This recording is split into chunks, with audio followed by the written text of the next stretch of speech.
Hi friends, ഇനി നമുക്ക് UV visible spectroscopy നോക്കാം. സോ അപ്പോൾ സ്പെക്ട്രോസ്കോപ്പിയിൽ എന്താണ് വരുന്നത്? നമുക്കറിയാം ഒരു ഇലക്ട്രോ മാഗ്നറ്റിക് റേഡിയേഷനും അതേപോലെ തന്നെ മാറ്റർ ആയിട്ടുള്ള ഒരു ഇന്ററാക്ഷൻ അല്ലെ. നമ്മളൊരു സാമ്പിൾ എടുക്കുന്നു, അതിൽ ആ റേഡിയേഷനുമായിട്ടുള്ള ഇന്ററാക്ഷൻ എന്താണോ അതിന്റെ ബേസിസിലാണ് നമ്മൾ സ്പെക്ട്രോസ്കോപ്പിക് സ്റ്റഡീസ് ക്യാരി ഔട്ട് ചെയ്യുന്നത്. അപ്പൊ അതില് ഫസ്റ്റ് നമുക്ക് ഈ ഇലക്ട്രോ മാഗ്നറ്റിക് സ്പെക്ട്രം നോക്കാം. അതായത് ഡിഫറെന്റ് ആയിട്ടുള്ള ഇലക്ട്രോ മാഗ്നറ്റിക് റേഡിയേഷൻസിനെ നമ്മൾ ഇൻക്രീസിംഗ് വേവ് ലെങ്ത്തിൽ അറേഞ്ച് ചെയ്തിട്ടുണ്ട്. ഓക്കെ, അപ്പോ അങ്ങനെ അറേഞ്ച് ചെയ്തിരിക്കുന്നത് എങ്ങനെയാണ്, ഏതൊക്കെയാണ് റേസ് എന്ന് നമുക്ക് നോക്കാം. ഇൻക്രീസിംഗ് വേവ് ലെങ്ത് ആണ്. സോ അപ്പൊ ഈ സൈഡിൽ ആദ്യം പറയുന്നത് എന്താണ്? ഷോർട്ട് വേവ് ലെങ്ത് ആണ്. പിന്നെ ഇങ്ങോട്ടേക്ക് വരുമ്പോൾ ലോങ്ങർ വേവ് ലെങ്ത് ആണ്. ഓക്കെ, സോ അപ്പൊ അതാണ് ഏതൊക്കെ? Gamma rays, X rays, UV, visible, IR, micro as well as what micro as well as radio waves. Okay, അപ്പൊ ഇത്രയും റേഡിയേഷൻസിന്റെ കേസ് ഒന്ന് ഓർക്ക്. എന്തൊക്കെയായിരുന്നു? ഗാമ റേസിന് ഷോർട്ടർ വേവ് ലെങ്ത് ആണ്, പക്ഷേ നമ്മുടെ ഈ റേഡിയോ വേവ്സിന് എന്താണ്? ഹയർ വേവ് ലെങ്ത് ആണ്. ഓക്കെ, അപ്പോ ഇതുമായിട്ട് പിന്നെ ഒരു രണ്ട് പോയിന്റ്സും കൂടിയിട്ട് ഓർക്കുക. ഷോർട്ടർ വേവ് ലെങ്ത് ഉള്ളതിന് ഹയർ എനർജി ആയിരിക്കും, ഹയർ ഫ്രീക്വൻസി ആയിരിക്കും. Okay, so shorter wave length higher frequency, higher energy, and longer wavelength, low energy and low frequency. Okay, അപ്പൊ അങ്ങനെയാണ് ആ റേഡിയേഷൻസിന്റെ എനർജി, ഫ്രീക്വൻസി അതേപോലെ തന്നെ വേവ് ലെങ്തുമായിട്ട് റിലേറ്റഡ് ആയിട്ടിരിക്കുന്നത്. ഓക്കെ, അപ്പോ നമ്മൾ ഗാമ മുതൽ റേഡിയോ വേവ്സിലേക്ക് വരുമ്പോൾ എന്ത് ചെയ്യുന്നുണ്ട്? വേവ് ലെങ്ത് ഇൻക്രീസ് ചെയ്യുന്നുണ്ട്, പക്ഷെ എനർജി കുറവാണ്. ഓക്കെ, ഈ ഒരു ബേസിക് പോയിന്റ്സ് കിട്ടിയല്ലോ. അപ്പൊ ഇനി നമുക്ക് നോക്കാം. ഇനി നമുക്ക് ഡിഫറെന്റ് സ്പെക്ട്രോസ്കോപ്പിക് സ്റ്റഡീസിൽ നമ്മൾ എന്താണ് ഡിഫറെന്റ് ആയിട്ടുള്ള ഈ ഇലക്ട്രോ മാഗ്നറ്റിക് റേഡിയേഷൻസ് യൂസ് ചെയ്യുന്നുണ്ട് അല്ലെ. അപ്പൊ അതിനെ അബ്സോർബ് ചെയ്തുകൊണ്ടാണ് നമ്മുടെ ഈ UV റേസിനെ അബ്സോർപ്ഷൻ ബേസിക് പ്രിൻസിപ്പിൾ ആയിട്ട് വരുന്നതാണ് UV റേസ്, UV സ്പെക്ട്രോസ്കോപ്പി, പിന്നെ അതുപോലെ തന്നെ IR, NMR. ഇതിലൊക്കെ എന്താണ് ആ കറസ്പോണ്ടിങ് വേവ് ലെങ്തിലുള്ള റേസിനെ എന്ത് ചെയ്യുന്നുണ്ട്? മാറ്റർ അബ്സോർബ് ചെയ്യുന്നുണ്ട്. അതേസമയം എമിഷനും ഉണ്ട്. റേഡിയേഷൻസിന്റെ എമിഷൻ വരുന്നതാണ് നമ്മുടെ ഫ്ലൂറിമീറ്റർ, പിന്നെ അതുപോലെ തന്നെ ഫ്ലെയിം ഫോട്ടോമെട്രി. ഇതിലൊക്കെ എന്താണ്? റേഡിയേഷൻസിന്റെ എമിഷൻ ആണ് വരുന്നത്. പിന്നെ റേഡിയേഷൻസിന്റെ സ്കാറ്ററിംഗ് വരുവാണെന്നുണ്ടെങ്കിൽ നെഫലോമെട്രി, ടർബിഡിമെട്രി, ഇതിലൊക്കെ റേഡിയേഷൻസിന്റെ സ്കാറ്ററിംഗ് ആണ് വരുന്നത്. അപ്പോ ഇങ്ങനെ അതിന്റെ ആ ഒരു മെത്തേഡിനെ ബേസ് ചെയ്തുകൊണ്ടാണ് നമുക്ക് എന്ത് ചെയ്യുന്നത്? ഡിഫറെന്റ് സ്പെക്ട്രോസ്കോപ്പിക് സ്റ്റഡീസ് വരുന്നത്. ഓക്കെ, ഇനി ഈ റേസ് നമ്മൾ പറഞ്ഞായിരുന്നു, ഈ റേഡിയേഷൻസ് ഇത് അബ്സോർബ് ചെയ്യുമ്പോൾ എന്താണ് അവിടെ നടക്കുന്നത് എന്നുള്ളതാണ് നമ്മൾ ഫസ്റ്റ് നോക്കുന്നത്. ഓക്കെ, അപ്പൊ ഇപ്പോ ഈ ഇലക്ട്രോ മാഗ്നറ്റിക് റേഡിയേഷൻസിൽ നമ്മൾ ഗാമ റേസും എക്സ് റേസും ആ മാറ്ററുമായിട്ട് എങ്ങനെ ഇന്ററാക്ട് ചെയ്യുന്നു എന്ന് വെച്ച് കഴിഞ്ഞാൽ അത് അയണൈസ് ചെയ്യുകയാണ് ചെയ്യുക. ഓക്കെ, അപ്പോ എന്താണ് പ്രിൻസിപ്പിൾ വരുന്നത്? അയണൈസേഷൻ ആണ് പ്രിൻസിപ്പിൾ വരുന്നത്. ഗാമ റേസും എക്സ് റേസും. ഗാമ റേസ് നമ്മൾ സ്റ്റെറിലൈസേഷന് യൂസ് ചെയ്യുന്നുണ്ട് അല്ലെ. അപ്പൊ സ്റ്റെറിലൈസേഷന് യൂസ് ചെയ്യും, കാരണം gamma rays high energy rays ആണ് gamma rays. So these gamma rays as well as what X rays ionise ചെയ്യുകയാണ് ചെയ്യുന്നത്. ഓക്കെ, ഇനി നെക്സ്റ്റ് വരുന്നത് UVയും വിസിബിളും. നമ്മൾ ഇന്ന് ഇവിടെ നോക്കുന്നത് UVയും വിസിബിളും ആണ്. അപ്പൊ UV റേസും വിസിബിൾ റേസും എന്താ ചെയ്യുക? ആ മാറ്റർ ഈ റേഡിയേഷൻസ് അബ്സോർബ് ചെയ്യുമ്പോൾ അതിൽ ഇലക്ട്രോൺസ് എക്സൈറ്റഡ് ആവുകയാണ് ചെയ്യുന്നത്. That is electronic transition. Okay, so UV visible റീജിയനിലെ electronic transition. Then next coming on to IR region. IR region ആകുമ്പോൾ UV വിസിബിൾ കഴിഞ്ഞിട്ട് നെക്സ്റ്റ് റീജിയൻ ആണല്ലേ IR. അതിന് എനർജി കുറച്ച് കുറവല്ലേ, അപ്പൊ അതിന് എന്ത് ചെയ്യാൻ പറ്റത്തില്ല? ഈ ഇലക്ട്രോൺസിനെ എക്സൈറ്റ് ചെയ്യാനുള്ള അത്ര എനർജി ഒന്നുമില്ല. അപ്പൊ അതുകൊണ്ട് എന്ത് ചെയ്യും? മോളിക്കുലാർ വൈബ്രേഷൻസ് ആണ് അവിടെ പ്രിൻസിപ്പിൾ ആയിട്ട് വരുന്നത്. ഓക്കെ, സോ IRല് മോളിക്കുലാർ വൈബ്രേഷൻസ് ആണ് പ്രിൻസിപ്പിൾ ആയിട്ട് വരുന്നത്. ഇനി നെക്സ്റ്റ് വരുന്നത് അതിൽ നിന്നും അടുത്ത എനർജി കുറവാണ് മൈക്രോവേവ്സ്. മൈക്രോവേവ്സ് നമുക്ക് വേണ്ട, റൊട്ടേഷണൽ മോഷനുമായിട്ട് റിലേറ്റഡ് ആയിട്ട് വരും. ഇനി നെക്സ്റ്റ് വരുന്ന വേവ്സ് നമുക്ക് വേണം റേഡിയോ വേവ്സ്. എവിടെയാണ്? NMRൽ അല്ലെ. NMR സ്പെക്ട്രോസ്കോപ്പിയിൽ നമ്മൾ റേഡിയോ വേവ്സ് ആണ് പിന്നെ അവിടെ ആപ്ലിക്കേഷൻ വരുന്നത്. അപ്പൊ അവിടെ എന്താണ്? ഈ റേഡിയോ വേവ്സിന്റെ എനർജി വളരെ കുറവാണ് അല്ലെ. അപ്പൊ അതുകൊണ്ട് നമ്മുടെ ന്യൂക്ലിയസിൽ പ്രോട്ടോൺസുമായിട്ട് റിലേറ്റഡ് അല്ലെ NMR, ന്യൂക്ലിയർ സ്പിൻ ട്രാൻസിഷനുമായിട്ടാണ് റിലേറ്റ് ചെയ്ത് വരുന്നത്. ഓക്കെ, സോ അപ്പൊ ഈ ബേസിക് ആയിട്ടുള്ള ഈ പ്രിൻസിപ്പിളും കൂടിയിട്ട് മൈൻഡിൽ വെക്കുക. ഓക്കെ, so അപ്പോ gamma rays, X rays ionization, UV visible electronic transition. Then moving on to IR, that is the vibration. Okay, molecular vibration. Then next microwaves വേണ്ട. പിന്നെ നെക്സ്റ്റ് വരുന്ന റേഡിയോ വേവ്സിൽ എന്തായിരുന്നു? Nuclear spin transitions. ഓക്കെ, ഇനി നമുക്ക് നമ്മുടെ spectroscopy നോക്കാം. That is UV visible spectroscopy. So അപ്പൊ നമ്മളിപ്പോ പറഞ്ഞ റേസിൽ UV വിസിബിൾ റീജിയനിൽ വരുന്ന റേഡിയേഷൻസിന്റെ കേസാണ് നമ്മൾ പറയുന്നത്. ഓക്കെ, സോ അപ്പോ UV വിസിബിൾ റേഡിയേഷൻ എന്ന് പറയുന്നത് 200 to 800 നാനോമീറ്റർ എന്ന് ഓർക്കാം. ഓക്കെ, സ്പെസിഫിക് ആയിട്ടാണെങ്കിൽ 200 to 380 നാനോമീറ്റർ ആണ് നമ്മുടെ എന്ത് വരുന്നത്, യു വി റേഡിയേഷൻസ് വരുന്നത്. U V radiations 200 to 400 nanometre വരെ ഉള്ളത് യു വി റേഡിയേഷൻസ്. പിന്നെ നമ്മൾ സാധാരണ പറയുന്ന നമ്മുടെ വിബ്ജിയോർ വരുന്ന നമ്മുടെ വിസിബിൾ ലൈറ്റ്, അതിന്റെ റേഡിയേഷൻ എത്രയാണ് വരുന്നത്, 400 to 800 നാനോമീറ്റർ. ഓക്കെ, സോ രണ്ടും കൂടി പറയുമ്പോൾ 200 to 800 നാനോമീറ്റർ. ഓക്കെ, സോ അപ്പൊ അതാണ് യു വി വിസിബിൾ വേവ് ലെങ്തിന്റെ റീജിയൻ. ഇനി നമുക്ക് എന്താണ് ഇവിടെ സംഭവിക്കുന്നത്, ബേസിക് പ്രിൻസിപ്പിൾ പറയാം. അപ്പോ ഒരു കോമ്പൗണ്ട് ഉണ്ട്, ഒരു ബാറ്ററി ഉണ്ട്, അല്ലെങ്കിൽ നമ്മുടെ ഒരു സാമ്പിൾ, ആ സാമ്പിളിലേക്ക് എന്ത് ചെയ്തു, യു വി വിസിബിൾ ലൈറ്റ് അല്ലെങ്കിൽ റേഡിയേഷൻ പതിക്കുമ്പോൾ എന്താ സംഭവിക്കുക, അത് അബ്സോർബ് ചെയ്യും എന്നും പറഞ്ഞു അല്ലെ. അബ്സോർപ്ഷൻ ആണ് അവിടെ പ്രിൻസിപ്പിൾ എന്ന് പറയുന്നത്. അപ്പൊ അബ്സോർബ് ചെയ്തിട്ട് ആരെയാണ് അത് ബാധിക്കുന്നത്, അതിലെ ഇലക്ട്രോൺസ് ആണ് എന്ത് ചെയ്യുന്നത്, എക്സൈറ്റഡ് ആവുന്നത്. ഓക്കെ, സോ അപ്പോ യു വി വിസിബിൾ റേഡിയേഷൻസ് എടുത്തു, അതിന്റെ ഇലക്ട്രോൺസ് എക്സൈറ്റഡ് ആയി. ഈ ഇലക്ട്രോൺസ് എന്ത് ചെയ്യും, ഇലക്ട്രോൺസ് ഹയർ എനർജി സ്റ്റേറ്റിലേക്ക് പോകും. സോ അപ്പൊ ഇങ്ങനെ ഹയർ എനർജി സ്റ്റേറ്റിലേക്ക് പോകുന്നതിന് വേണ്ട ആ എനർജി ഡിഫറൻസ് എത്രയാണോ ആ ഒരു ഫ്രീക്വൻസി ആണ് ഇത് അബ്സോർബ് ചെയ്യുന്നത്, റേഡിയേഷനെ. ഓക്കെ, സോ അത് തരുന്ന ഒരു ഇക്വേഷൻ ഉണ്ട്, എന്തായിരുന്നു അത്, പ്ലാങ്ക്സ് ഇക്വേഷൻ അല്ലെ. Planck's equation that is delta E is equal to hc by lambda or h mu, c by lambda or h mu. അതായത് mu ഫ്രീക്വൻസി, ലാംഡ എന്ന് പറയുന്നത് വേവ് ലെങ്ത് അല്ലെ. അപ്പോ നമുക്ക് എന്തറിയാം, h is found to be a constant ആണ്, that is the Planck's constant, 6.626 into 10 raised to minus 27 erg second. Okay, അല്ലെങ്കിൽ മറ്റൊരു രീതിക്ക് പറയുകയാണെങ്കിൽ 6.626 into 10 raised to minus 34 joule second. Okay, അതാണ് പ്ലാങ്ക്സ് കോൺസ്റ്റന്റിന്റെ വാല്യൂ വരുന്നത്.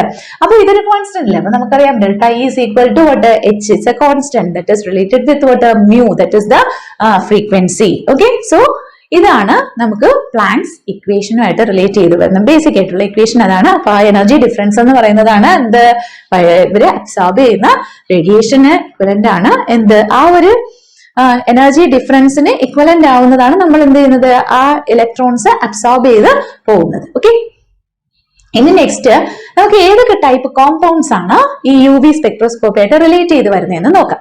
അപ്പൊ നമ്മള് ഫസ്റ്റ് പറയുന്നതെന്ന് വെച്ച് കഴിഞ്ഞാൽ C single bond C compound. അതെന്ത് കോമ്പൗണ്ട്സ് ആ, നമ്മുടെ സാച്ചുറേറ്റഡ് കോമ്പൗണ്ട്സ് ആണ് അല്ലെ. സി സിംഗിൾ ബോണ്ട് വരുന്നത് സാച്ചുറേറ്റഡ് കോമ്പൗണ്ട്സ്. അപ്പൊ അവിടെ വരുന്നത് എസ് ഓർബിറ്റലാണ്. അപ്പൊ അതില് ഫസ്റ്റ് വരുന്ന ഏതാണ്, സിഗ്മ. അപ്പൊ അതില് റിലേറ്റ് ചെയ്ത് വരുന്ന ട്രാൻസിഷൻ ആണ് നമ്മൾ ഫസ്റ്റ് പറയുന്നത്. Sigma to sigma star transition ആണ് ഇതിൽ നടക്കുന്നത്. അതായത് ഇതിൽ ഉള്ള വാലൻസ് ഇലക്ട്രോൺസ് പെയർഡ് ആയിട്ടിരിക്കുവാണല്ലോ. അപ്പൊ ഇതിൽ വരുന്നത് എന്തായിരിക്കും, ഈ സാച്ചുറേറ്റഡ് അല്ലെങ്കിൽ സിംഗിൾ ബോണ്ടുമായിട്ട് റിലേറ്റ് ചെയ്ത് വരുമ്പോൾ സിഗ്മ ലെവലിൽ നിന്നിട്ടാണ് എന്ത് ചെയ്യുന്നത്, ഈ സി ബോണ്ട് എന്ന് പറയുമ്പോൾ അവിടെ സിഗ്മയാണ് വരുന്നത് അല്ലെ. സോ സിഗ്മ സ്റ്റാറിലേക്ക്, അതായത് എക്സൈറ്റഡ് ആവുകയാണ് ചെയ്യുന്നത്. അപ്പൊ ഇത് ഈ സിഗ്മ എന്ന് പറയുന്നതിൽ നിന്ന് സിഗ്മ സ്റ്റാറിലേക്ക് പോകാനായിട്ട് എന്ത് ചെയ്യണം, ഒരു എന്താ പറയാ ഹയർ എനർജി ഗ്യാപ്പ് ഉണ്ട് അല്ലെ. ഇതിപ്പോ പൈ ബോണ്ട് ഉണ്ട്, ഇതാണെങ്കിൽ എൻ ലെവലാണ്. എൻ ബോണ്ട് എന്ന് പറഞ്ഞു കഴിഞ്ഞാല് വാലൻസ് ഇലക്ട്രോൺസിനെയാണ് നമ്മൾ ഇവിടെ ഈ എന്നില് റെപ്രസെന്റ് ചെയ്യുന്നത്. ഓക്കെ, സോ അപ്പോ സിഗ്മയിന്ന് സിഗ്മ സ്റ്റാറിൽ പോകുന്നത്, പൈന്ന് പൈ സ്റ്റാർ, എന്നിന്ന് സിഗ്മ സ്റ്റാർ ആയിരുന്നാല് എന്നിന്ന് പൈ സ്റ്റാർ ആയിരുന്നാല്, ഇങ്ങനെയാണ് നമുക്ക് എക്സൈറ്റേഷൻ ലെവലിൽ വരുന്നത്. അപ്പോ ഈ ഓർബിറ്റലിന്റെ കേസ് പറയുമ്പോൾ സിഗ്മയിന്ന് സിഗ്മ സ്റ്റാറിൽ പോകുന്നതിനല്ലേ എനർജി കൂടുതൽ വേണ്ടത്.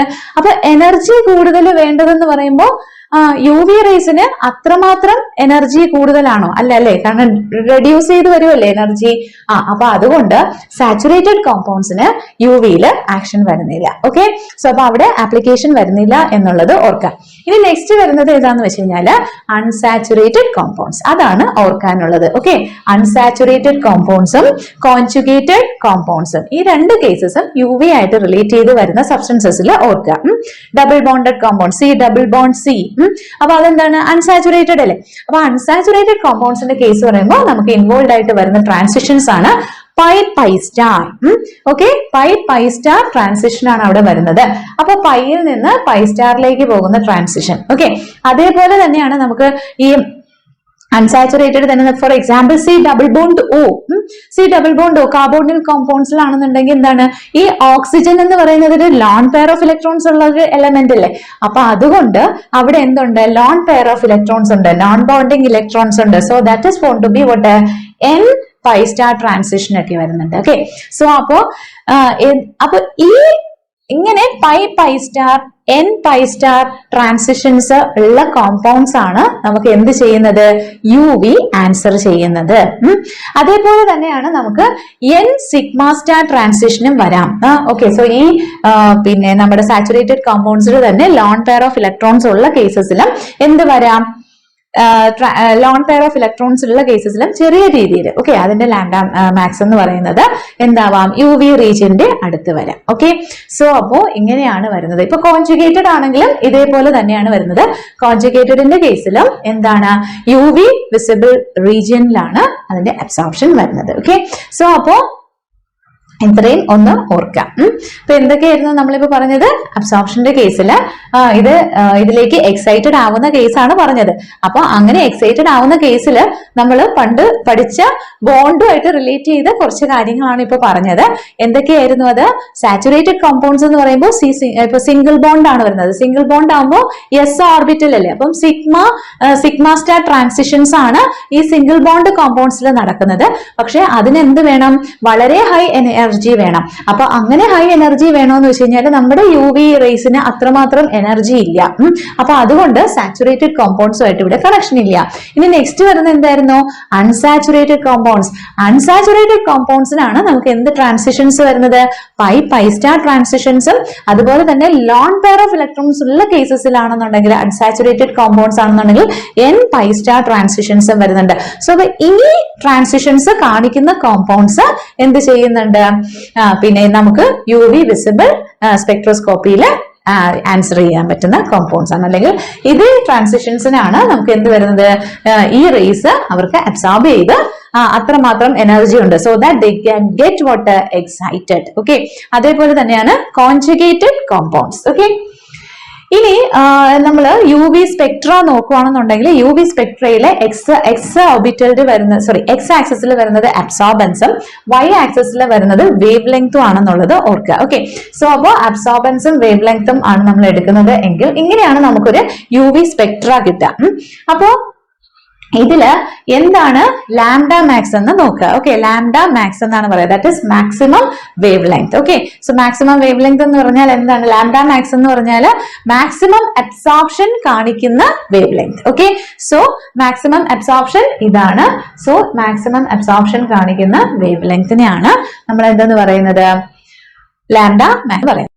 ഓക്കെ, നെക്സ്റ്റ് അതുപോലെ തന്നെയാണ് ഒരു പെർട്ടിക്കുലർ കോമ്പൗണ്ടിന് ഒരു പെർട്ടിക്കുലർ കണ്ടീഷനിൽ എന്താണ്, ഒരു പെർട്ടിക്കുലർ വേവ് ലെങ്ത് ആയിരിക്കും. ഓക്കെ, സോ അപ്പൊ ഐഡിയലി നമ്മൾ അങ്ങനെയാണ് പറയുക. കോൺസെൻട്രേഷൻ ഇൻക്രീസ് ചെയ്തിരുന്നാലും ആ കണ്ടീഷൻസ് സെയിം ആണ് എങ്കിൽ എന്ത് മാറില്ല, വേവ് ലെങ്ത് മാറത്തില്ല. That is lambda max same ആയിരിക്കും. ഓക്കെ, നെക്സ്റ്റ് നമുക്ക് laws governing the absorption of radiation നോക്കാം.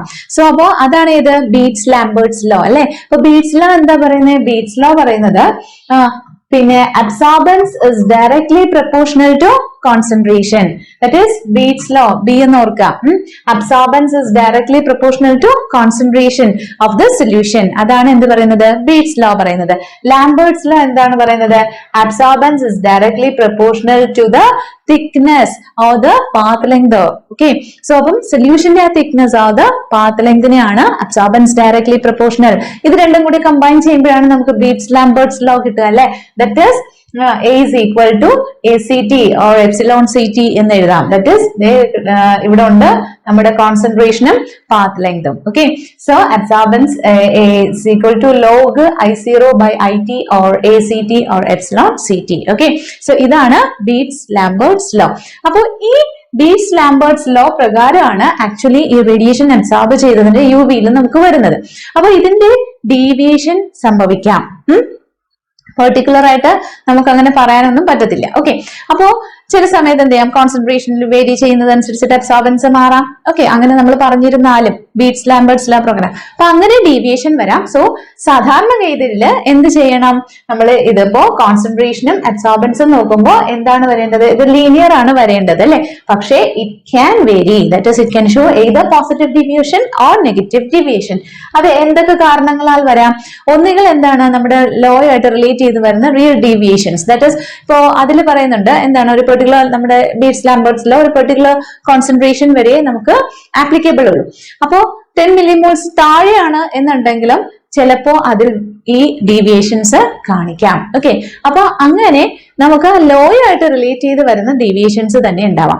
പിന്നെ അതുപോലെ തന്നെയാണ് കെമിക്കൽ ഡീവിയേഷൻസ്. കെമിക്കൽ ഡീവിയേഷൻസ് എന്ന് പറഞ്ഞാൽ ഒരു പെർട്ടിക്കുലർ പിന്നെ കോമ്പൗണ്ടിന് നമുക്കൊരു പെർട്ടിക്കുലർ ലാംഡ മാക്സ് പറഞ്ഞിട്ടുണ്ടെങ്കിൽ അതിന്റെ pH മാറുന്നതനുസരിച്ചിട്ട്, ഓക്കെ, ആസിഡിക് ഫോമും ബേസിക് ഫോമിനും ഇവിടെ നമ്മൾ ഫീനോൾ റെഡ് റെപ്രസെന്റ് ചെയ്തിട്ടുണ്ട്. ഇപ്പൊ ഫീനോൾ റെഡ് ആണെന്നുണ്ടെങ്കിൽ അതെന്ത് ചെയ്യും, ആസിഡിക് ഫോമില്, അതായത് അതിന്റെ ലോ pHല് എന്താണ് കാണിക്കുക, ഇവിടെയാണ് ലാംഡ മാക്സ് വരുന്നത്.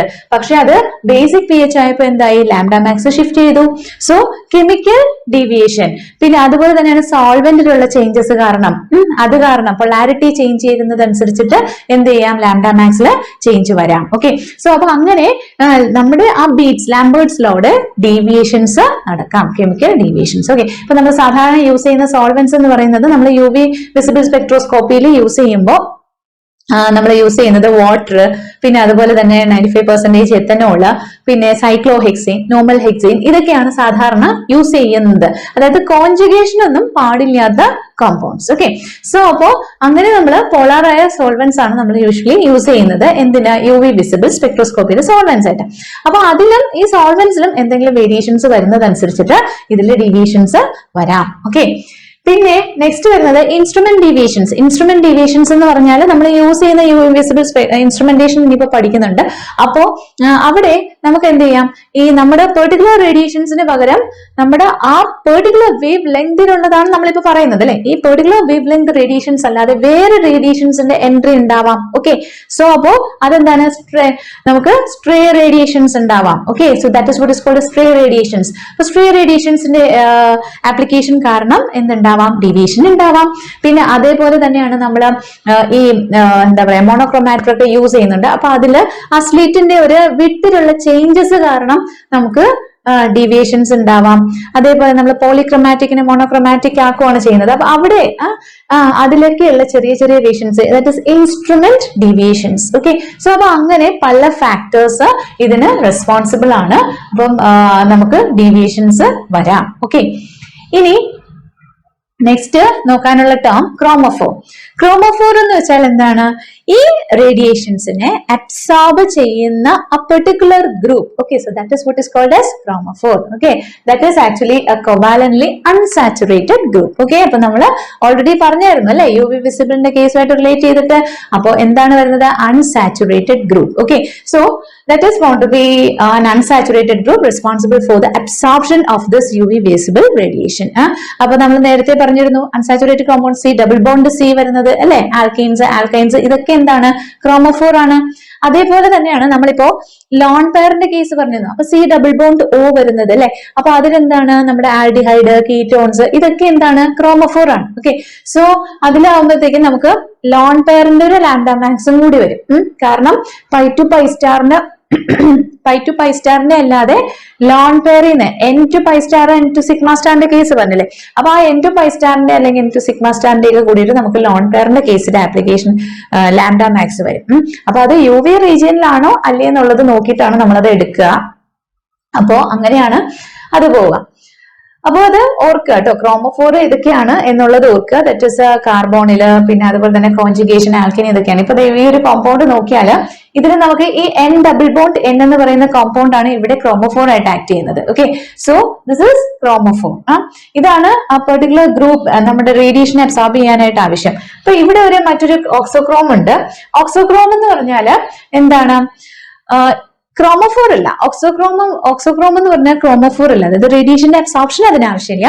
പക്ഷേ അത് എന്ത് ചെയ്യും, alter the wave length. Okay, അതായത് നമ്മൾ ലാംഡ മാക്സിനെ ചേഞ്ച് ചെയ്യും. ഓക്കെ, അതിനെയാണ് നമ്മൾ ഓക്സോക്രോം എന്ന് പറയുന്നത്. മിക്കവാറും അത് എന്ത് ചെയ്യുന്ന വെച്ച് കഴിഞ്ഞാൽ ലോങ്ങർ വേവ് ലെങ്തിലേക്ക് ലാംഡ മാക്സിനെ ഷിഫ്റ്റ് ചെയ്യും. Okay, so that is what is auxochrome. Okay, so that is what is auxochrome. Auxochrome ആണെങ്കിൽ എന്താണ്, അസിസ്റ്റ് ചെയ്യുന്നതാണ്. ക്രോമോഫോർ അല്ല, പക്ഷേ ക്രോമോഫോറിന്റെ ഒരു ആക്ഷനും ഇല്ല. പക്ഷെ അതിന് ചേഞ്ച് ചെയ്യുന്ന കാര്യങ്ങളാണ്. ചിലപ്പോൾ ഇന്റൻസിറ്റി ഇൻക്രീസ് ചെയ്യാം, ചിലപ്പോൾ എന്ത് ചെയ്യാം, വേവ് ലെങ്ത് ഷിഫ്റ്റ് ചെയ്യാം. പിന്നെ അതിന് എക്സാമ്പിൾസും മസ്റ്റ് ആയിട്ട് ഓർക്കുക. That is hydroxyl group, NH2 group, NR2 group, ഇതൊക്കെ NH6, ഇതൊക്കെ എന്താണ്, ഓക്സോക്രോംസ് ആണ്. അപ്പൊ നമ്മുടെ അബ്സോർപ്ഷൻ ഷിഫ്റ്റിംഗ് എങ്ങനെയൊക്കെ വരാം, അബ്സോർപ്ഷൻ ഷിഫ്റ്റിംഗ് ഇപ്പൊ ഇത് നമ്മുടെ ഒരു അബ്സോർപ്ഷൻ ബാൻഡാന്ന് വെക്കുക. അപ്പൊ ഇതെന്ത് ചെയ്യും, ചിലപ്പോ ഈ ഗ്രൂപ്പ്സിന്റെ ഒരു ഇൻഫ്ലുവൻസിൽ ഇങ്ങോട്ടേക്ക് ഷിഫ്റ്റ് ചെയ്യാം. സോ ലാംഡ മാക്സ് ഷിഫ്റ്റ് ആയില്ലേ, അപ്പൊ അതിന് നമ്മൾ പറയുന്നതാണ് എന്ത്, ലോങ്ങർ വേവ് ലെങ്തിലേക്ക് ഷിഫ്റ്റ് ചെയ്യുവാണെങ്കിൽ that is what is called as bathochromic shift. Okay, അതല്ല ഷോർട്ടർ വേവ് ലെങ്തിലേക്കാണ് ഷിഫ്റ്റ് ചെയ്യുന്നതെങ്കിൽ that is what is called as hypsochromic shift. Okay, ഇനി ഇന്റൻസിറ്റി ഇൻക്രീസ് ചെയ്യുവാണ്, ഇങ്ങനെ വന്നിട്ട് ഇവിടെ നിന്ന് ഇങ്ങനെ വരുന്നതിന് പകരം intensity of the absorbance increase ചെയ്യുവാണെങ്കിൽ that is what is called as hyperchromic shift. Okay, ഇനി ഇന്റൻസിറ്റി ഡിക്രീസ് ചെയ്യുവാണെങ്കിൽ that is what is called as hypochromic shift. Okay, അപ്പോ ഈ ഷിഫ്റ്റുകൾ ഓർക്കുക. ഇനി ഇതിൽ തന്നെ മറ്റൊരു പേരും കൂടിയിട്ട് ഓർക്കുക. ബാത്തോക്രോമിക് ഷിഫ്റ്റ് ആണെന്നുണ്ടെങ്കിൽ മറ്റൊരു പേരാണ് red shift. Okay, bathochromic shift or red shift and hypsochromic shift or blue shift. Okay, അപ്പൊ അത് ഓർക്കാനായിട്ട് ജസ്റ്റ് ബാത്തും റെഡ് ബ്ലഡും ആയിട്ട് ഒന്ന് കണക്ട് ചെയ്യുക. അപ്പൊ എന്ത് ചെയ്തു, റെഡ് കളറിൽ നമ്മുടെ ബ്ലഡ് റെഡ് ആണ്, അപ്പൊ റെഡ് ആയപ്പോഴത്തേക്കും നമ്മൾ എന്ത് ചെയ്തു, ബാത്ത് ചെയ്തു എന്നെങ്ങാനും ഓർത്ത് വെക്കുക. ഓക്കെ, സോ അപ്പൊ അങ്ങനെ ഓർത്ത് വെച്ച് കഴിഞ്ഞാൽ ചിലർക്കെങ്കിലും ഇത് ചിലപ്പം ബ്ലൂ ഏതാണ്, ഹിപ്സോ ആണോ ബാത്തോ ആണോ എന്നുള്ള കൺഫ്യൂഷൻ വരും. അങ്ങനെയുള്ളവർക്ക് വേണ്ടി പറഞ്ഞതാണ്. ഓക്കെ, സോ അപ്പോ that is what is hypsochromic shift ആണെങ്കിൽ blue shift and bathochromic shift ആണെങ്കിൽ റെഡ് ഷിഫ്റ്റ്. ഓക്കെ, സോ അപ്പോ ഹൈപ്പോക്രോമിക് ഷിഫ്റ്റ്, ഹൈപ്പോക്രോമിക് ഷിഫ്റ്റ് ഇത്രയും ഓർക്കുക. അത് ഇനി അതിന്റെ കേസസ് പറയുകയാണെങ്കിൽ ഈ ബാത്തോക്രോമിക് ഷിഫ്റ്റ് അഥവാ റെഡ് ഷിഫ്റ്റ് എന്ന് പറയുന്നത് കോൺജുഗേഷൻ കാരണമാവാം എന്ത് ചെയ്യുന്നത്, ഈ ലാംഡ മാക്സ് ഇൻക്രീസ് ചെയ്യാം. ഇനി കോൺജുഗേഷന്റെ റിമൂവൽ ആകുമ്പോഴോ ലാംഡ മാക്സ് പിന്നെ ഷോർട്ടർ വേവ് ലെങ്തിലേക്ക് റെഡ്യൂസ് ചെയ്യാം. That is what is hypsochromic shift.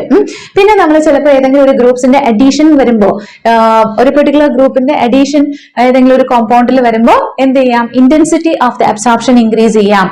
അതേപോലെ തന്നെയാണ് ഹൈപ്പോക്രോമിക് ഷിഫ്റ്റ് എന്ന് പറയുമ്പോൾ എന്ത് ചെയ്യും, അതേപോലെ തന്നെയാണ് ഗ്രൂപ്പ് ഏതെങ്കിലും ആഡ് ചെയ്യുമ്പോഴത്തേക്കും എന്ത് ചെയ്തു, ഇന്റൻസിറ്റി റെഡ്യൂസ്ഡ് ആയി. That is what is hypochromic shift. Okay, അപ്പൊ അങ്ങനെ നമുക്കൊരു പെർട്ടിക്കുലർ കോമ്പൗണ്ടിൽ തന്നെ എന്തെങ്കിലും ഒക്കെ മാറ്റങ്ങൾ വരുമ്പോ എന്ത് ചെയ്യാം, നമ്മൾ ആ കോമ്പൗണ്ടിന് ഇന്നതുപോലെ ലാംഡ മാക്സ് എന്ന് പറഞ്ഞിരുന്നാലും അതിന്റെ സോൾവെന്റിന്റെ വേരിയേഷൻ, സോൾവെന്റിന്റെ എഫക്ട് കാരണം ലാംഡ മാക്സ് മാറാം.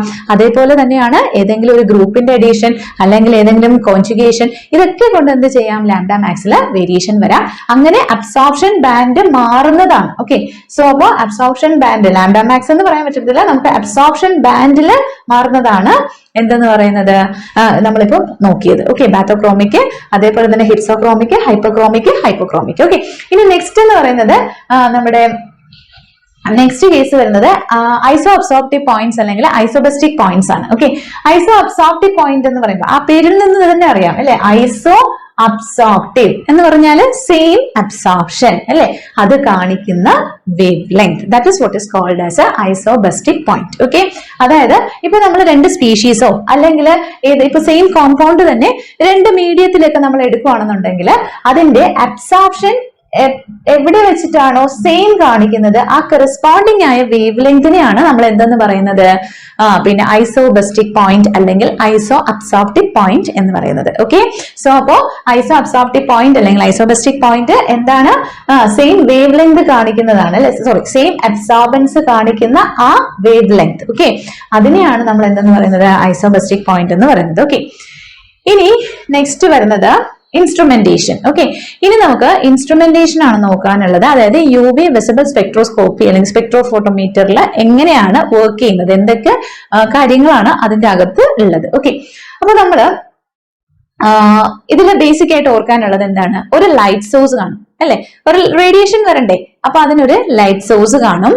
അത് കഴിഞ്ഞിട്ട് എന്താണ് ചെയ്യുന്നത്, ഈ ലൈറ്റ് സോഴ്സിന് എന്ന് പറയുമ്പോൾ നമുക്ക് എന്താ പറയാ പല വേവ് ലെങ്ത് ഉള്ളതാണ് അല്ലെ, അപ്പൊ അതിനെ നമ്മൾ എന്ത് ചെയ്യും, ഒരു മോണോക്രോമാറ്ററിലൂടെ പാസ് ചെയ്യും. പാസ് ചെയ്തിട്ട് നമ്മൾ അതിനെ മോണോക്രോമാറ്റർ എന്നുള്ള വാക്കിൽ നിന്ന് എന്താ പറയാം, നമ്മുടെ സാധാരണ വേവ് റേഡിയേഷൻസ് എന്ന് പറയുന്നത് എന്താണ്, പോളിക്രോമാറ്റിക് ആണല്ലേ. പോളിക്രോമാറ്റിക് എന്ന് പറയുമ്പോൾ ഡിഫറെന്റ് വേവ് ലെങ്ത് റീജിയൻ ഇല്ലേ, അപ്പൊ ഡിഫറെന്റ് വേവ് ലെങ്ത് ഉണ്ട്, അതിനെ നമ്മൾ സെലക്ടഡ് ആയ ഒരു വേവ് ലെങ്തിലേക്ക് മാറ്റി. അതാണ് ഈ മോണോക്രോമാറ്റർ എന്ന് പറയുന്നത്.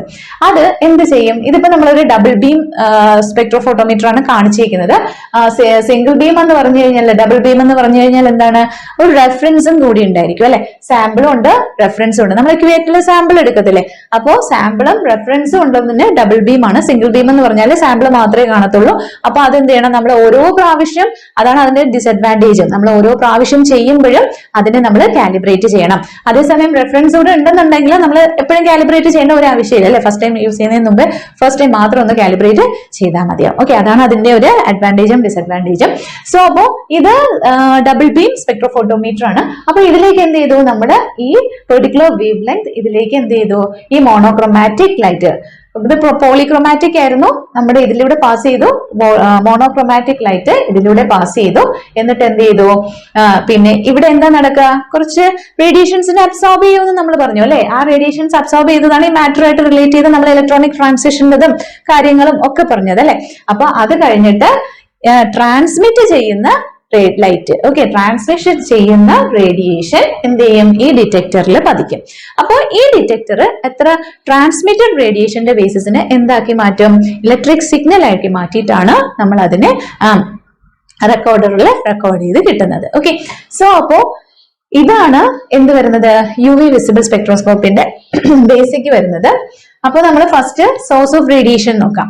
സോഴ്സ് ഓഫ് റേഡിയേഷൻ എന്താണ്, റേഡിയേഷൻ കൊടുക്കണം അല്ലെ. അപ്പൊ അതിൽ UV റേസ് തരണ്ടേ, UV റേസ് തരുന്നതാണെങ്കിൽ നമ്മൾ യൂസ് ചെയ്യുന്ന ലാമ്പ് എന്ന് പറയുന്നത് hydrogen lamp, deuterium lamp, mercury arc lamp, അതുപോലെ തന്നെ സിനോൺ ലാമ്പ്. ഇതൊക്കെയാണ് നമുക്ക് എന്ത് ചെയ്യുന്നത്, UV റേസ് അല്ലെങ്കിൽ ആ ഒരു വേവ് ലെങ്തിലെ റേഡിയേഷൻസ് തരുന്ന ലാമ്പ്. ഓക്കെ, സോ അപ്പൊ അത് ഏതൊക്കെയായിരുന്നു, hydrogen, deuterium, mercury arc lamp, അതുപോലെ തന്നെ സിനോൺ ആർക്ക് ലാമ്പ് ഒക്കെയാണ് നമുക്ക് എന്ത് ചെയ്യുന്നത് UV ആയിട്ട് റിലേറ്റ് ചെയ്ത് വരുന്ന സോഴ്സ്. ഇനി വിസിബിളിന്റെ കേസ് ആണെങ്കിൽ നമ്മൾ സാധാരണ കാണുന്ന നമ്മുടെ ടങ്സ്റ്റൺ ലാമ്പ്, അത് നമ്മുടെ വിസിബിൾ ലൈറ്റ് അല്ലേ, അത് മതി. ഓക്കെ, ടങ്സ്റ്റൺ ലാമ്പ് ആണെങ്കിൽ നമുക്ക് വിസിബിൾ ആയിട്ട് റിലേറ്റ് ചെയ്ത് വരുന്ന സെക്ഷനിൽ നമുക്ക് എന്താണ് ടങ്സ്റ്റൺ ലാമ്പ് എടുക്കാം. നമ്മളിപ്പോ ഇത് നോക്കുവാണെങ്കിൽ ഈ ഫിഗറിൽ നമുക്ക് കാണാം എന്താണ് ലൈറ്റ് സോഴ്സ് അല്ലെ. ലൈറ്റ് സോഴ്സ് UV വിസിബിൾ സ്പെക്ട്രോസ്കോപ്പിയിൽ UVയുടെ റേഞ്ച് അതേപോലെ തന്നെ വിസിബിൾ. ഓക്കെ, സോ അപ്പൊ അതെന്ത് ചെയ്യും, എന്നിട്ട് ഇതൊരു മോണോക്രോമാറ്ററിലേക്കാണ് പോവുക. Okay, so this is found to be a monochromator. അപ്പോ മോണോക്രോമാറ്ററിൽ എന്താ ചെയ്യാം, ഓക്കെ, സോ അപ്പം ലൈറ്റ് സോഴ്സ് വന്നു. ഇനി ഇത് എന്ത് ചെയ്തു എന്ന് വെച്ചാൽ മോണോക്രോമാറ്ററിൽ കയറി. അപ്പൊ ഈ മോണോക്രോമാറ്ററിൽ നമ്മള് ഈ പോളിക്രോമാറ്റിക് ആയിട്ടുള്ള ലൈറ്റ് എന്ത് ചെയ്യും, നമുക്കൊരു കൊളിമേറ്റിംഗ് മിറർ കാണും. അപ്പൊ അതിലൂടെ ഫോക്കസ് ചെയ്ത് നമ്മൾ എന്ത് ചെയ്യും, ഡിഫ്രാക്ഷൻ നടക്കും. ഡിഫ്രാക്ഷൻ നടത്തുക എന്ന് വെച്ച് കഴിഞ്ഞാൽ നമ്മൾ അതിനെ എങ്ങനെ ഡിഫറെന്റ് വേവ് ലെങ്തിലാക്കിയിട്ട് അതിൽ നിന്ന് സ്പെസിഫിക് ആയിട്ടുള്ള ഒരു പെർട്ടിക്കുലർ വേവ് ലെങ്തിലേക്കാണ് നമ്മൾ മാറ്റുന്നത് അല്ലെ. പോളിക്രോമാറ്റിക്കിനെ മോണോക്രോമാറ്റിക് ആയിട്ട് കൺവേർട്ട് ചെയ്ത് എക്സിറ്റ് സ്ലിറ്റിലൂടെ പുറത്തേക്ക് വരും. ഓക്കെ, അതാണ് എന്ത് ചെയ്യുന്നത്, ഈ സാമ്പിളില് പതിക്കുന്നത്. ഓക്കെ, ഇപ്പം സാമ്പിളും റെഫറൻസും ഉണ്ടെങ്കിൽ അങ്ങനെ. ഓക്കെ, സോ അപ്പൊ അത് കഴിഞ്ഞിട്ട് നെക്സ്റ്റ് എന്ത് ചെയ്യും, അതിന്റെ അബ്സോർബൻസ് ഒക്കെ കഴിഞ്ഞിട്ട് transmitted light will be detected. Okay, അപ്പൊ ഇവിടെ പിന്നെ മോണോക്രോമാറ്ററിന്റെ കേസ് പറയുമ്പോൾ മോണോക്രോമാറ്ററിൽ നമ്മൾ ഈ UV നമുക്ക് ഡിഫറെന്റ് ഫിൽറ്റേഴ്സും പിന്നെ അതുപോലെ തന്നെ പ്രിസം മോണോക്രോമാറ്റേഴ്സും ഗ്രേറ്റിംഗ് മോണോക്രോമാറ്റേഴ്സും ഒക്കെ ഉണ്ട്. അപ്പൊ അതില് ഫിൽറ്ററിന്റെ കേസ് എന്ന് പറഞ്ഞു കഴിഞ്ഞാൽ ഈ അബ്സോർപ്ഷൻ ബാൻഡ് ഭയങ്കര വൈഡ് ആയിരിക്കും. അപ്പൊ അതുകൊണ്ട് അത് നമുക്ക് അത്ര റെസൊല്യൂഷൻ തരത്തില്ല. പിന്നെ നെക്സ്റ്റ് വരുന്നത് ഈ പ്രിസം ടൈപ്പ് മോണോക്രോമാറ്റർ ആണെങ്കിൽ പ്രിസം ടൈപ്പ് മോണോക്രോമാറ്ററിന്റെ കേസിൽ വരുന്ന ഒരു ഡിസഡ്വാൻറ്റേജ് എന്ന് പറഞ്ഞാൽ അതിന്റെ റെസൊല്യൂഷൻ വളരെ കുറവാണ്. അതുപോലെ തന്നെ നോൺ ലീനിയർ ഡിസ്പേർഷൻസ് കൂടുതലാണ് പ്രിസം ടൈപ്പിന് മോണോക്രോമാറ്ററിന്. സോ നമ്മൾ UV റീജിയന് വേണ്ടിയിട്ട് പ്രിഫറബിൾ ആയിട്ടുള്ളത് ഏത് മോണോക്രോമാറ്റർ ആണ്, ഗ്രേറ്റിംഗ് മോണോക്രോമാറ്റർ ആണ്. ഓക്കെ, സോ ഗ്രേറ്റിംഗ് ടൈപ്പ് മോണോക്രോമാറ്റേഴ്സ് ആണ് യൂസ് ചെയ്യുന്നത്. പിന്നെ ഗ്രേറ്റിംഗ് ടൈപ്പ് ആണ് വരുന്നത്. അപ്പൊ അതിന് ബെറ്റർ റെസൊല്യൂഷൻ ആണ്. പിന്നെ അതുപോലെ തന്നെ പിന്നെ ഈ ബാൻഡ് വിഡ്ത്ത് കൺട്രോൾഡ് ആണ്. പിന്നെ അതേപോലെ തന്നെയാണ് റെസൊല്യൂഷൻ, ഹൈ റെസൊല്യൂഷൻ, പിന്നെ ലീനിയർ ഡിസ്പേർഷൻ, ഇതൊക്കെയാണ് അതിന്റെ അഡ്വാൻറ്റേജസ് ആയിട്ട് വരുന്നത്. ഓക്കെ, ഇനി അത് കഴിഞ്ഞിട്ടാണ് നമ്മൾ എന്ത് പറഞ്ഞത്, സാമ്പിൾ സെല്ലിലേക്ക് വരുന്ന കാര്യം പറഞ്ഞത്. അപ്പൊ ഈ സാമ്പിൾ സെല്ല്, ഈ ക്യുവറ്റ് എന്ന് പറയുന്നത് നമ്മുടെ UV വിസിബിൾ സ്പെക്ട്രോസ്കോപ്പിയിൽ നമ്മൾ യൂസ് ചെയ്യുമ്പോൾ ഈ UV റീജിയനിൽ നമ്മൾ പിന്നെ ക്വാർട്സ് ആണ് യൂസ് ചെയ്യുക. ഓക്കെ, ക്വാർട്സ് അല്ലെങ്കിൽ ഫ്യൂസ്ഡ് സിലിക്ക എന്ന് പറയാം. അപ്പൊ ആ ക്വാർട്സിൻ്റെതാണ് നമ്മുടെ ക്യുവറ്റ് അല്ലെ. അപ്പൊ അതൊന്ന് ഓർക്കുക. ഓക്കെ, ക്യുവറ്റ് ക്വാർട്സ് ആണ്, കാരണം ഗ്ലാസ് ആയി കഴിഞ്ഞാൽ അബ്സോർബ് ചെയ്യും. അപ്പൊ അതുകൊണ്ട് ക്വാർട്സ് ആണ് യൂസ് ചെയ്യുക. പിന്നെ വിസിബിളിന് വേണമെങ്കിൽ ഗ്ലാസും യൂസ് ചെയ്യാം, പക്ഷെ നമ്മൾ ക്വാർട്സ് ആണ് മോസ്റ്റ്ലി നമ്മൾ പറയാം. ഓക്കെ, യു വി വിസിബിളിന് കോഡ്സ്. നെക്സ്റ്റ് വരുന്നത് ഡിറ്റക്ടർ. ഡിറ്റക്ടറിന്റെ കേസ് ആണെന്നുണ്ടെങ്കിൽ ഡിറ്റക്ടറിൽ photo multiplier tube, okay, photo multiplier tube detector ആണ് നമുക്ക് ഏറ്റവും കൂടുതൽ യൂസ് ചെയ്യുന്ന ഡിറ്റക്ടർ എന്ന് പറയുന്നത് ഫോട്ടോ മൾട്ടിപ്ലയർ ട്യൂബ് ആണ്. അപ്പോൾ ഈ ഫോട്ടോ മൾട്ടിപ്ലയർ ട്യൂബിൽ എന്താണെന്ന് വെച്ച് കഴിഞ്ഞാൽ ഒരു ഫോട്ടോ കാഥോഡ് ഉണ്ടായിരിക്കും. അപ്പൊ ഈ ഫോട്ടോ കാഥോഡും പിന്നെ ഒരു 9 to 10 ഡൈനോഡ്സ് ഉണ്ട്. അപ്പോ ഇതിലേക്ക് ഈ റേഡിയേഷൻ വന്ന് പതിക്കുമ്പോൾ എന്ത് ചെയ്യും? ഫോട്ടോ എമിഷൻ നടക്കും അല്ലെ, ഇലക്ട്രോൺസിന്റെ എമിഷൻ നടക്കുകയും വീണ്ടും സെക്കൻഡറി എമിഷൻസിന് വേണ്ടിയിട്ട് ഇത്രയും ആനോഡ്സ് ഇതിലുണ്ട്, ഓക്കെ, ഇലക്ട്രോഡ്സ് ഉണ്ട്. അപ്പൊ അതുകൊണ്ട് സെക്കൻഡറി എമിഷൻ കൂടി നടക്കുന്നത് കൊണ്ടാണ് നമ്മൾ ഫോട്ടോ മൾട്ടിപ്ലയർ ട്യൂബ് ആണ് യൂസ് ചെയ്യുന്നത് കോമൺലി. ഓക്കെ, പിന്നെ അതേപോലെ തന്നെ യൂസ് ചെയ്യാൻ പറ്റും ഫോട്ടോ ട്യൂബ്സ്, പിന്നെ അത് അല്ലെങ്കിൽ ഫോട്ടോ എമിസിവ് സെൽസ്, പിന്നെ ഫോട്ടോ സിലിക്കൺ ഡിറ്റക്ടർ, ഇതൊക്കെ നമുക്ക് യൂസ് ചെയ്യാൻ പറ്റും. ഓക്കെ, അപ്പൊ ഇത്രയാണ് നമുക്ക് ഡിറ്റക്ടേഴ്സുമായിട്ട് റിലേറ്റ് ചെയ്തിട്ടും കൂടിയിട്ട് ഓർക്കാനുള്ളത്. ഓക്കെ, അപ്പൊ ഇത്രയാണ് നമ്മുടെ ഇൻസ്ട്രുമെന്റേഷനുമായിട്ട് റിലേറ്റ് ചെയ്ത് വരുന്ന കാര്യങ്ങൾ. ഓക്കെ, അപ്പൊ ഇതിൽ സോഴ്സ് ഒന്ന് ഓർക്കുക, പിന്നെ filters, monochromator, sample cell, detector. ഇനി നെക്സ്റ്റ് വരുന്നത് applications of U V visible spectroscopy. അപ്പോ ആപ്ലിക്കേഷൻസ് പറയുമ്പോഴത്തേക്ക് നമുക്ക് ഫസ്റ്റ് ആൻഡ് ഫോർമോസ്റ്റ് എന്താണ്? കോൺജുഗേഷന്റെ കേസ് അല്ലെ, എക്സ്റ്റെന്റ് ഓഫ് കോൺജുഗേഷൻ കിട്ടും. അതേപോലെ തന്നെയാണ് കോൺജുഗേഷന് അൺകോൺജുഗേഷൻ കോമ്പൗണ്ട്സിന് ഡിസ്റ്റിങ്ഷൻ കിട്ടുന്നുണ്ട്. പിന്നെ അതേപോലെ നമുക്ക് ഈ കോൺജുഗേഷനും സാച്ചുറേഷനും അൺസാച്ചുറേഷനും ഒക്കെ നമുക്ക് അറിയാൻ പറ്റുന്നുണ്ട് അല്ലെ. സോ ഫങ്ഷണൽ ഗ്രൂപ്പ്സ്, അതേപോലെ തന്നെയാണ് സ്ട്രക്ചറൽ പിന്നെ എലൂസിഡേഷനും ഹെൽപ്പ് ചെയ്യുന്നുണ്ട്. അപ്പൊ ഇതെല്ലാം ഏകദേശം കിട്ടി. ഇനി നമുക്ക് നോക്കാം എന്താണ് നമ്മളൊരു നമ്മുടെ യു വിയുടെ ഒരു സ്പെക്ട്രം എടുത്തിട്ട് നമുക്ക് മറ്റൊരു അൺനോൺ കോമ്പൗണ്ടിനും ഇതേ സ്പെക്ട്രം ആണ് നമുക്ക് കിട്ടുന്നത് എങ്കിൽ നമുക്ക് എന്ത് ചെയ്യാം? സെയിം കോമ്പൗണ്ട് ആണെന്ന് അറിയത്തില്ലേ, ബിക്കോസ് ലാംഡ മാക്സ് നമുക്ക് സെയിം ആയിട്ടില്ല. അപ്പൊ അതുകൊണ്ട് അതേ സ്പെക്ട്രം തന്നെ കിട്ടുവാണെന്നുണ്ടെങ്കിൽ that is found to be what identification of an unknown compound അല്ലെ. അൺനോൺ കോമ്പൗണ്ട് ഡിറ്റക്ട് ചെയ്യാം. പിന്നെ അതുപോലെ തന്നെയാണ് ഇമ്പ്യൂരിറ്റീസും സ്പെക്ട്രമായിട്ട് റിലേറ്റ് ചെയ്ത് വരുമ്പോഴത്തേക്കും നമുക്ക് ആ സ്പെക്ട്രയിൽ ഇമ്പ്യൂരിറ്റീസ് പ്രസന്റ് ആണെങ്കിൽ നമുക്ക് ഡീവിയേഷൻ കാണിക്കും. സോ അപ്പൊ അതുകൊണ്ട് ഡിറ്റക്ഷൻ ഓഫ് ഇമ്പ്യൂരിറ്റീസ്. പിന്നെ അതേപോലെ തന്നെയാണ് PK വാല്യൂസ് ഓഫ് ഇൻഡിക്കേറ്റേഴ്സ്. പിന്നെ ക്വാണ്ടിറ്റേറ്റീവ് അനാലിസിസിന് വേണ്ടിയിട്ട് നമുക്ക് calibration curve method, direct comparison method, പിന്നെ അസേ വളരെ ഇമ്പോർട്ടന്റ് ആണ്. അസേ അല്ലെ, അസേ നമ്മുടെ ഫാർമസ്യൂട്ടിക്കൽ ഫോർമുലേഷൻസിന്റെ അസേക്ക് നമുക്ക് സബ്സ്റ്റൻസസിനെ യൂസ് ചെയ്യാൻ പറ്റുന്നുണ്ട്. യു വി വിസിബിൾ സ്പെക്ട്രോസ്കോപ്പി, പിന്നെ അതുപോലെ തന്നെ കീറ്റോ ഇനോൾ ടോട്ടോമെറിസം, പിന്നെ HPLCയുടെ ഡിറ്റക്ടർ ആയിട്ട് നമുക്ക് UV ആയിട്ട് ലിങ്ക് വരുന്നുണ്ട്. അപ്പൊ അങ്ങനെ നമുക്ക് ഡിഫറെന്റ് ആപ്ലിക്കേഷൻസ് ഉണ്ട് യു വി വിസിബിൾ സ്പെക്ട്രോസ്കോപ്പിയിൽ. സോ അപ്പോൾ ഇത്രയാണ് യു വി വിസിബിൾ സ്പെക്ട്രോസ്കോപ്പിയുടെ മെയിൻ പോയിന്റ്സ് ആയിട്ട് വരുന്നത്.